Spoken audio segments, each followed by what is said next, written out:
This is DJ Elbow with KZSE Santa Cruz 88.1 FM. I'm here with iRock.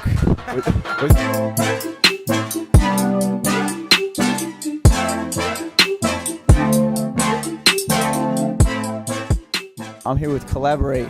What's going on? So, figured it out really quickly, but the reason why Caleborate is spelled the way it is because your first name is Caleb, C-A-L-E-B. Yeah. Okay, makes sense. And how early did you develop the name Caleborate? I came up with that name at 17, I believe, 16, 17 years old. I definitely went through a few trash ones first. The first rap name I ever had was iRock, like iPod, but iRock. It's pretty bad. What else you have? Oh man. A bunch of different shit. I had something named Savon, Jay Savon or some shit. Jay Savon. Sounds like an R&B singer. It was not a good rapper name. That's funny. Real quick. That's something I ask like almost every rapper that I interview. Near the end though is like, what are your other rap names? And normally like people are just not trying to say it. Oh no. That's hilarious that we started off like that. Oh definitely. I'm here with iRock. Was it like I-R-O-C? Yeah, figures. Like a fucking Camaro or some shit. I forget what they were called, but yeah. Word. And you just said you're from South Sacramento? From South Sacramento and Berkeley, California. From Berkeley, California by way of South Sacramento. It's like how I like to put it. Okay, there was a fan downstairs who wanted me to ask you that. He wasn't too sure. Yeah. So where do you live now? Right now I live in Richmond. Okay. It's entirely too expensive to live in Berkeley, California. Yeah. It's way too expensive. Is it because of is that gentrification happening? Gentrification is running rampant. That's no other reason. There's no other reason why I wouldn't live in Berkeley aside from not being able to afford it. Yeah. Before, it used to be more affordable. It used to be able to work a part-time job, piece up on an apartment with people, but now, shit. No one's going to let 4 or 5 people move into an apartment in Berkeley when there's techies who make enough to be able to pay for their apartment by themselves. You know what I'm saying? There's no way. My boy here is from San Francisco, and he has some very strong opinions about techies. Yeah. I hear the word about techies every single day. Yeah, me and you, we probably share a lot of the same opinions, man. It's a big thing, the whole housing crisis and all that. It's unfortunate what it's doing to the communities. The shit used to look different. When I moved there 5 years ago, maybe 5 years ago, the communities were different. There were like a lot of people that looked like us living in the apartments and the houses and things like that. And you look up now and it's like, no, everybody's like 25, 26 and above. And you can tell they have like good salary jobs. There's nothing wrong with that, but there's no balance anymore. And with that imbalance, you lose a lot of the culture, you know what I'm saying? And then you push the youth and people who don't make as much money, who don't work the great jobs, out of the city. You push them out, and it's like, lose a lot of culture that way, you know what I mean? Do you ever touch on this in your music? Definitely. Yeah. I talk about it more specifically in a song called 250 on 1993. Okay. Yeah, that song was completely inspired by like gentrification and what's going on, and how I wrote that song. The hook says, I just want to go where the rent ain't high and we can stack our paper on the low. That's specifically speaking for myself. It was once like living in Berkeley was easy to do, and the culture and the people, and now it's like I got pushed out, you know what I'm saying? And now I'm not necessarily where I want to be, but where I have to be, you know what I'm saying? It's like the only place I can afford to be. Berkeley is like, that's home to me, you know? Amoeba or Rasputins? Ooh, man, I've heard some things about Rasputins that might make me go with Amoeba. Really? I love Rasputins. About like the workers or what? No. I hate to speak on Rasputins in this way, but they have some not so private business practices, some things that they've done. Like, there's an empty lot in Berkeley. It's funny. There's an empty lot in Berkeley that has been empty for so long, and they own that lot, and I believe they're keeping it. They're owning it and they're keeping it abandoned so as to not allow like Amoeba to move their store anywhere near theirs. You know what I mean? Really? And also they built this like bookstore called Mad Monk like right across the street, which was an abandoned spot, and I think they built it to like make sure that no other business could move over there to compete with their business. Damn. So if you go to Berkeley, you'll notice that like Rasputins is right here, and then Amoeba is way the fuck down. You know what I mean? You're not fooling anybody, You're not Rasputins. fooling anybody, bro. And it's like, in terms of, they're a great music store. They're a great store for like media and vinyl and CDs and like rare shit. But I don't know. Some of the shit that they've done, I've just been like, damn, that's petty. That's sketchy. That's hella I didn't realize there was an underground record store beef happening right now in the streets of Berkeley. For sure. Does 1993 have any like physical copies at Rasputins or no, at? no, not yet. Just SoundCloud? Just SoundCloud and all the digital retailers. Oh, okay, yeah. I ain't gonna lie to you, man. We're doing everything on our own dollar. Really? So printing up CDs, printing up merch, funding this tour. You know what I That mean? means like you're not technically signed yet, right? No. Are you looking to get signed or like are you trying to like stay independent? You know how there's the whole like we doing this independent thing. You know, there's a certain point at which you have to sacrifice. You may have to end up sacrificing. As an adult, there are certain times in your life I think where you may have to sacrifice what you want to do for what you have to do. Yeah. And you just hope that what you have to do it's not asking anything of you that you're not willing to do. You know what I'm saying? So if I'm gonna sign a deal, I'm not completely against signing a deal, but it's gotta be a good one. I'm not gonna fucking bend over and be like, whatever, just take what you want. You know what I mean? But I'm also not gonna turn away a fucking 6-figure, perfectly structured deal because I wanna say, we did everything independent. You know what I'm saying? If it's the right move, it's the right play.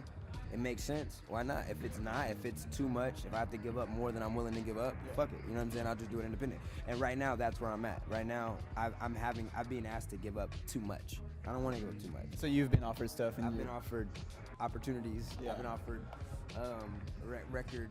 I don't want to name any people or anything like that, but I've been offered opportunities, and I'm not willing to give it up, especially at this point in my career. I'm like, you know, fuck it, man. I'm still building. I'm still growing. So How old are you? I'm 23. Okay, so you were actually born in 1993. Yes. That's yes, what that of course. represents. Yes. The album speaks towards people in my shoes right now. People in their 20s, 20-somethings, early 20-somethings, late 20-somethings. Shout out to all the 20-somethings out there. People getting ready to be 20-somethings, you know what I'm saying? People that were 20-somethings.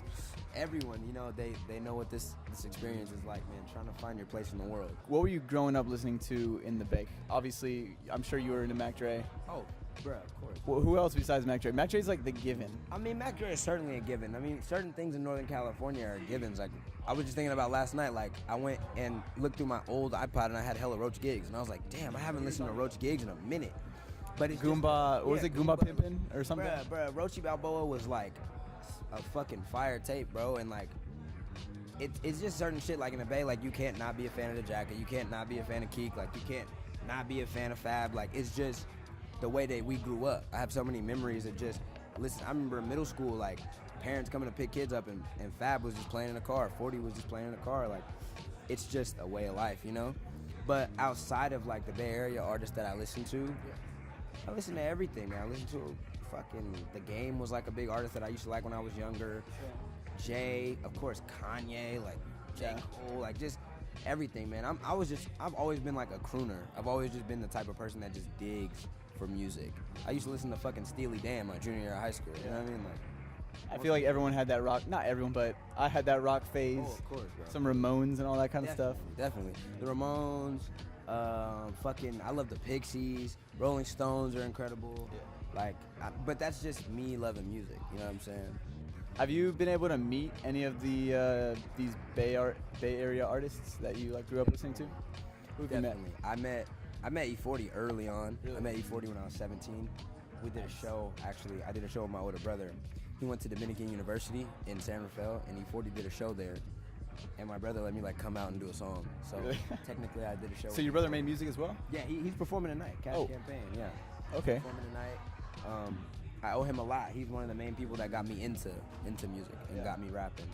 How much older is he than you? We're 7 years apart. Okay. So you're a little brother. Definitely. You got little brother treatment. I heard I was talking to your DJ Ty. He was telling me about the dynamic in the car. I was like, so where's the tour bus? And he just tapped on the Kia. Oh shit. I heard that you get the little brother treatment in there often. Oh man, you talking about Kale with the blonde hair? Was it Ty or Kale? Kale. Oh, damn, I thought his name was Ty. OG Kale with the blonde hair. Yeah. That's my guy. Yeah, I mean, I always get the little brother treatment. Yeah, I was asking, so does he get front seat? He's like, no.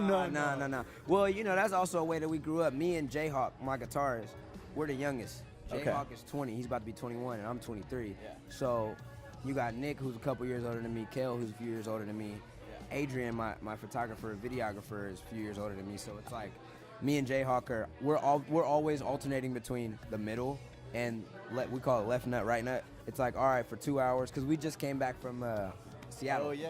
So it was like 3 Damn, that's a hours. far drive. Oh, it was a nightmare. It was a nightmare.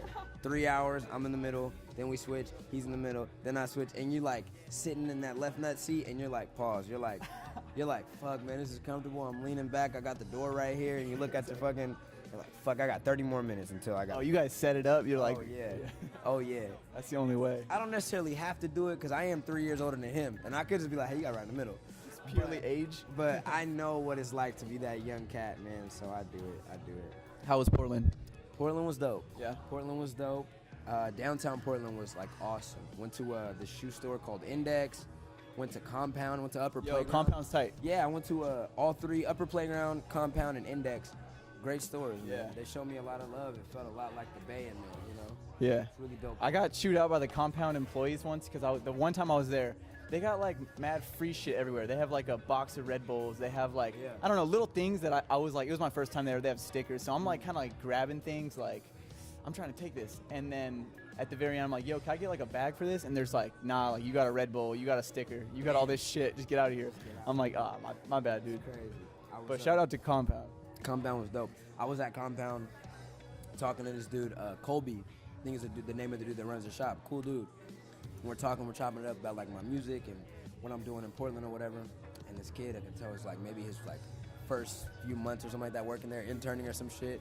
And there's this big glass cage, you know what I'm saying, where they have a bunch of shit. Oh, yeah. He opens the fucking door and the fucking glass door falls off and hits the wall. Yo, me and this dude, Colby, are in mid-conversation, and Colby's like, yo, you're so fucking lucky that shit didn't break. Oh, Like, it the didn't whole break? store- It didn't break? The whole store was like silent, bro. And I was like, damn, I'm never gonna forget this. And this kid will never forget this day, and as long as I'm alive, I'll always be able to say, I was here the day you almost dropped that glass. You almost got fired, You almost man. lost your fucking job. He's going to be the manager someday. And he's Someday. like, And I'm gonna be like, "I almost got hey, fired." you remember the day you almost dropped this glass? Rookie? Never worked here again? That's hilarious. Crazy. That'd be crazy. And this is this the last show? No, you have one more in San Francisco. Yes, the big show. Is that what? Are you telling all the homies to come through? Oh, that's the homies, the fans, the family. That's big. That's Okay. a big show. Now, where is that? That is at the Social Hall, right underneath the Regency. Is that tomorrow night? That is Friday night. We have Okay. we have a few days off in between. Nice. So you going home? I'm going home. I'm going to sleep. I'm going. Hopefully, my girlfriend's kind of mad at me right now, but hopefully, I'm gonna call her and she'll. Just because you're on tour? She's like, Yeah, she's mad at me for some. is other she shit. thinking the worst? No, she's not. Well, yesterday she texted me and she was pretty upset. But I can't help it because I'm a fucking entertainer and I gotta, you know what I mean? I have to be nice. I have to be nice to people. But I hope that I can get some R&R, some rest. Hey, we're keeping them faithful. Don't worry. She's so mad at me right now, bro. Like she won't talk to me. I'm low key going through it, but I'm like, you know what? Let me finish up this tour I'll be back. and I'll be back. You know what I'm saying? Cause she ain't gonna be able to avoid me for long. Once I'm done with the tour, I'm pulling up. Be like, hey, we need to have a talk. I'm gonna be going on a lot of tours from now on. Right. So we gotta get things squared away. But yes, I'm going home, relaxing. Yeah. And what's the plan after? Like, as far as your career goes, what's next? Another tape, another tour. I want to bury myself back into the studio, bro. Just keep working on more music. You know what I mean? Just more good shit, bro. Just keep writing, just keep recording and growing. You know what I mean? Like this tour it's a dope thing to do. Sometimes you have to step out of being an artist and be the performer. You know what I mean? And be like the person that your fans need to see and meet and like shake hands with and get in touch with. But now that that's over, or it's nearing, you know what I'm saying? It's end. I really just want to get back to writing and working because I have a lot of improving to do as an artist. You know what I mean? So I want to go ahead and do that because I want 2017 to be a big year. Yeah. We put a lot of work into this year and we've done a lot of shit that, you know, we set out to do. I mean, the tour and putting out 1993 and it's gotten, you know what I'm saying, a lot of notoriety. It's a big year. Yeah, it's been a big year, but 2017, I want that to be the fucking colossal. Yeah. Colossal year. It seems like you're hella chill with your fans. I haven't actually seen you perform, but the fact that you're out talking to people early and stuff is, you know, that's tight. And I just recently heard Chance the Rapper, when he was coming up, he would go, before he even dropped 10 Day, he would go to high schools and sell his tickets by hand. Yeah. And talk to the fans and stuff. And now you look at him, he's like the biggest dude in Chicago, Definitely. possibly. And I don't know, it seems similar to what you're doing. Here's one thing that I learned early on. My first ever job as an adult was a door-to-door salesman. Really? But I did sales for like grassroots campaigns. Like I signed people up to become like members of like an organization, like an environmental organization, whatever. Okay. So one thing that I know very well is that grassroots support is like priceless. And it's very real. Like when you look at someone's follower count and you see like 1 million people, those are real people. You know what I mean? And you can really go out there and talk to thousands or hundreds of thousands of people. Once you make those real connections, bruh, you know what I mean? I hope you guys don't mind, bruh. I gotta check this Raider game. Monday night. Who are they playing? Raiders, Texans. 8-2 is what I You need. want to go check the TV? Oh, we got it. Oh, it's over. Baby. 8-2, baby. 8-2, 27-20. My Raiders, Derek Carr, MVP, #1, baby. You play fantasy? I don't play fantasy because I ain't got the money for that. But because I know I want to bet with my friends and I can't buy in. Yeah. But no, I'm a diehard Raider. Yeah. From Berkeley. I was hoping they'd come back down to LA instead of the Rams. To be honest, I'm from LA, so I would rather have the Raiders. They're No, they can't leave, bruh. They can't leave. They can't. Hopefully I get famous soon enough to become an advocate for keeping them here and people pay attention to what I have to say. And, like, I can pour money into the fucking stadium and shit and be like, look, keep my Raiders in Oakland, bruh. You have a custom Raiders jersey yet? Caleborate? Custom yet. I need to get one. I actually just want to get a Cooper jersey. I just want to get Coop. I really. Who's Cooper? Amari Cooper, our superstar, standout, future Hall of Famer, legendary, incredible wide receiver. I need to get a Coop jersey. Yeah, he's a fucking star. Shout out to Amari Cooper. And shout out to Derek Carr, man. His tweets, they leave me feeling very good and very blessed. What's he tweet about? He's a very positive person. He's religious, and I have that faith as well. So seeing Derek Carr be so successful on the field and in life, he always has a smile on his face. That is really inspiring to me.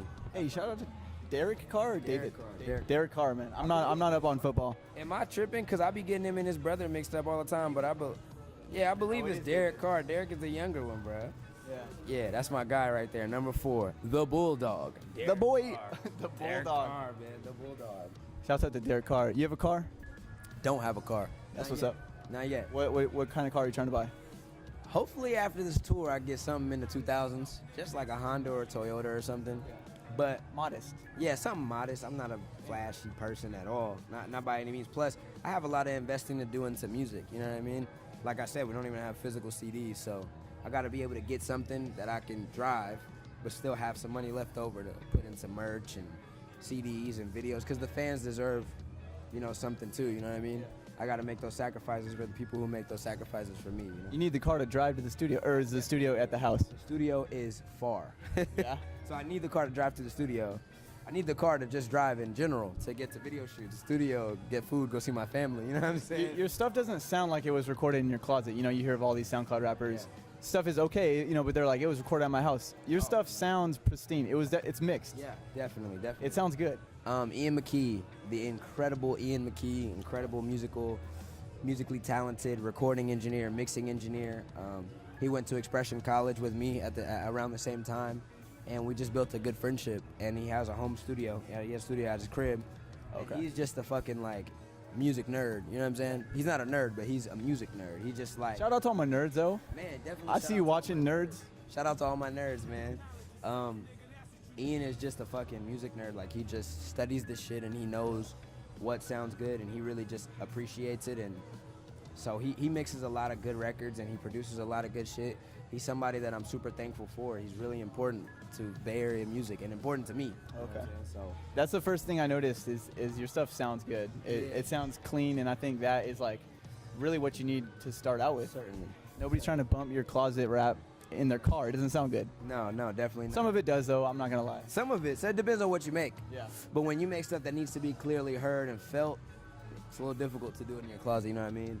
But They don't have any Ian McKinney's on their team. Nah, no Ian McKee's at every. McKee's. They don't. They're not everywhere, man. But I've been blessed though. I was lucky to run into him. You went to what college? I went to 2 schools: Academy of Art in San Francisco for 2 years, and then Expression College for a year and a half. And then I dropped Hella Good, and that went really well. Hella Good was your first tape. That was my first notable tape where people started paying attention to me, and then I dropped Want It All with G-Eazy, and then I was like, all right, I can't go to school no more. That gets real. I can't go to school no more. How'd you link up with G-Eazy? Man, bro, he's just a really good dude. You know what I mean? He's just tapped in. I always say this, but it's incredibly surprising how down to earth he is for how successful and high up he is in the entertainment industry. You know, he doesn't have to pay attention to what younger artists are doing or anything like that, but he really keeps his eye on what's going on. Especially in the Bay. I feel like that's how all Bay artists really are. I think one thing that G understands really well is the principle of paying shit forward. You know what I mean? I'm sure at some point in his career, people gave him opportunities or did things for him or put him in positions to be successful. Yeah.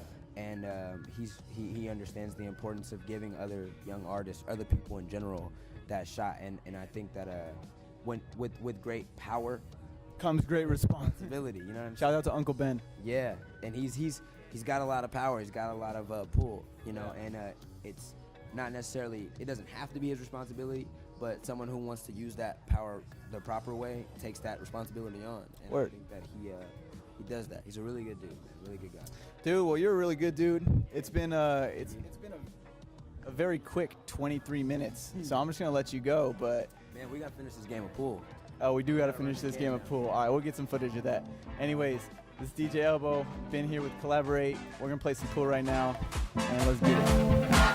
I feel like the one, someone gon' let God know. Them niggas on the block been waiting at the door. The niggas with the Glocks that pop like catfish in a pan when it drop. Oh, I feel like the one, someone gon' let God know. The niggas on the block been waiting at the door. The niggas with the Glocks that pop like catfish in a pan when it drop. Said I just wanna know why the rent so high and we can't stack our paper on the low.